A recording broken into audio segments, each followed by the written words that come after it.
አብርሽና ሩታ በስም ብቻ ነው የተለያዩት ማለት ነው። ሲጀመር ሩታ የሌለችበት ቤት አታገኙም። በቃ ነፃ የሆነ ቤት አታገኙም። በየቦታው እንደ ድንገት ጥውልቅ ካላችሁ ሩታን ሰምታችሁ ነው የምትወጡት። የሩታን ነገር ነው የምትሰሙት። እና ስለዚህ በስም ብቻ ነው የተለያዩት እነዚህ ልጆች። ከአብርሃምን ቤት ታገኟታላችሁ፣ ከኤርሜላን ቤት ታገኟታላችሁ። ሩታዬ ሁሉ ድምቀት ድሮ ነበር እንጂ መጥኖ መደቆስ አሁን ምን ያደርጋል ድስት ጥዶ ማልቀስ። እንግዲህ አብርሽ ዛሬ ያዙኝ ልቀቁኝ እያለ ነው ማለት ነው። በነገራችን ላይ ቤተሰብ ከዚህ በኋላ ገና ብዙ ያዙኝ ልቀቁኝ የሚሉ ነገሮችን እናያለን ማለት ነው። እና ሁላቸውም ካሌብን እየሄዱ በየተራ ማለት ነው። አንዴ ውሽሚት ትሄዳለች፣ አንዴ ደግሞ ውሽምየው ይሄዳለን። ምን ነው ጉልበታችሁን አቅማችሁን ከካሌብ ላይ ነው እንዴ እናንተ የምትወጡት? ምን አደረገ ይሄ ልጅ? ይሄ ልጅ እኮ መልእክት ነው ያስተላለፈው። ሲቀጥል እሱ ምንም የሚያገባው ነገር የለም። ጀስት መልእክቱን ነው የተናገረው። ደግሞ ማድረግ ከፈለገም እናንተ ልታግዱትም ልትይዙትም አትችሉም። መብቱ ነው ከፈለገው ሰው ጋር መቆም።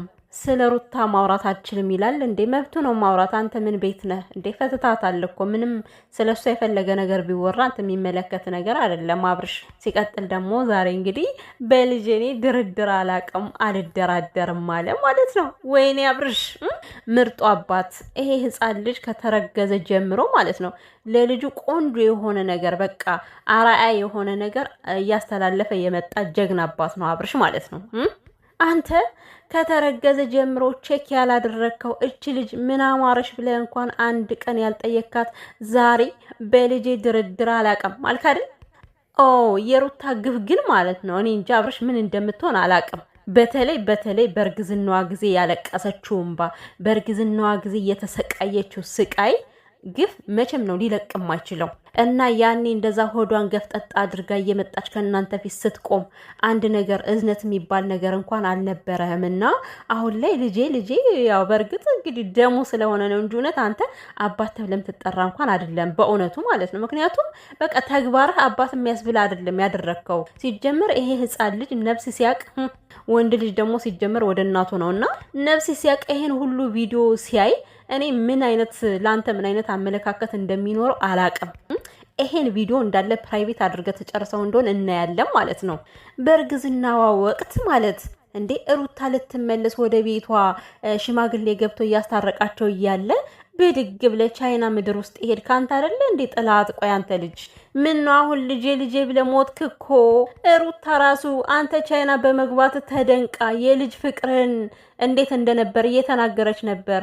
ለልጅ ያለው ፍቅር በጣም የተለየ ነበር። ነገር ግን በልጁ ጨክኖ እንዴት እንደሄደ እንዴት አስቻለው እያለች ያዘነችበትን ቀን ረሳ። እና አሁን ሩታ ብትሄድ አንተ ምን አስጨነቀ? ሲጀመር ይሄ ህፃን ልጅ ማለት ነው ካንተ ጋር የሚያድግበት ምንም ምክንያት የለም። አሁን ላይ ገና ህፃን ልጅ እኮ ነው እንዴ ነፍስ እስከሚያውቅ ድረስ ማለት ነው። ይሄ ልጅ ከእናቱ ነው መሆን ያለበት። የትኛውም ህግ ላንተ ሊፈርድልህ አይችልም። እንደው ዝም ብለህ አጉል ልጄ ትላለህ እንጂ።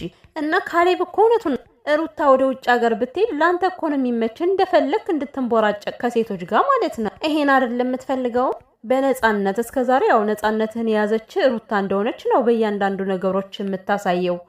እሷ እንደምትበድል እሷ እንደምታሰቃይ እያደረክ የምታሳየው። እኔ ካሌብ እኮ በጣም ነው ያስደሰተኝ ዛሬማ፣ የምሬን ነው። የአባትነት አክት ይኑርህ አለው እኮ አብርሽ። መጀመሪያ የአባትነት አክት ይኑርህ እንዴ። ካሌብ ግን በጣም ጀግና ነው፣ የምሬን ነው። የመጣውን በሙሉ ማለት ነው በመጡበት መንገድ እያስታጠቀ ነው የሚልካቸውና የተማረ ያግባሽ የተማረ ይግደልሽ ይባላል።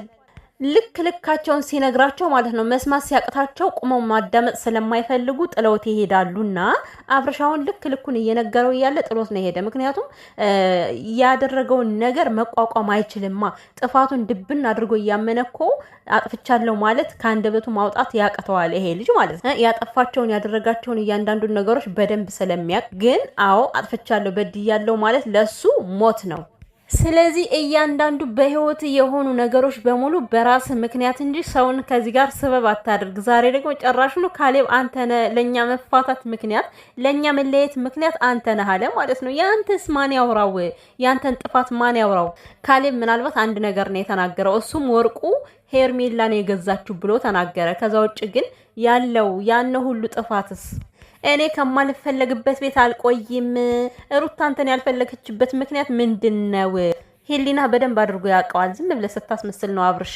ቀን ላይ ሌላ እያጫወተ ማለት ነው። ማታ ደግሞ ሂደሩታን ለመሳም ትታገል ነበር በሰዓቱ። ስለዚህ ያንን ነገር እያየች እንዴት ነው አንተ ውጣ ማትል ከቤቷ?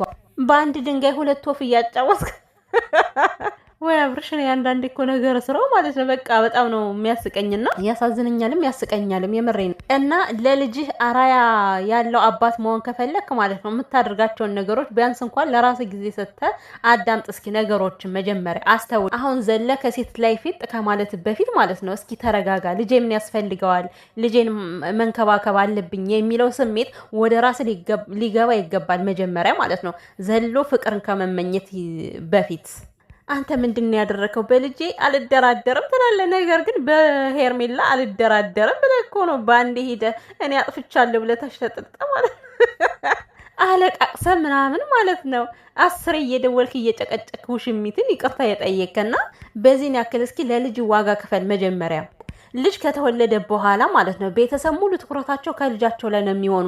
በእነሱ የሚመጣ ነገር ምንም አይመስላቸውም። በቃ ማለት ይሄ ህይወት ለነሱ ምናምን ብርቃቸው ድንቃቸው ሊሆን አይችልም። ሁሉ ነገራቸው ከልጃቸው ላይ ስለሚሆን ማለት ነው። አብርሽ ግን ለስም ብቻ ነው በልጅ አልደራደርም ልጅን እንደዚህ ምናምን እያልክ አስር የምታወራው ይሄ ካፍ ብቻ ነው። የምር ከልብ አይደለም። በቃ ያው ሚዲያ ላይ ስለሆነ ሁሉ ነገር ሚዲያ ላይ አንተ መልካም ሰው እንደሆንክ እንዲታወቅልህ ስለፈለክ ብቻ እንጂ እንደውም በዚህ ሁኔታ ማለት ነው በጣም እየገፋፋችኋት ነው። ውልቅ ትልላችኋለች። ከዛ በኋላ አጨብጭባችሁ ትቀራላችሁ ማለት ነው።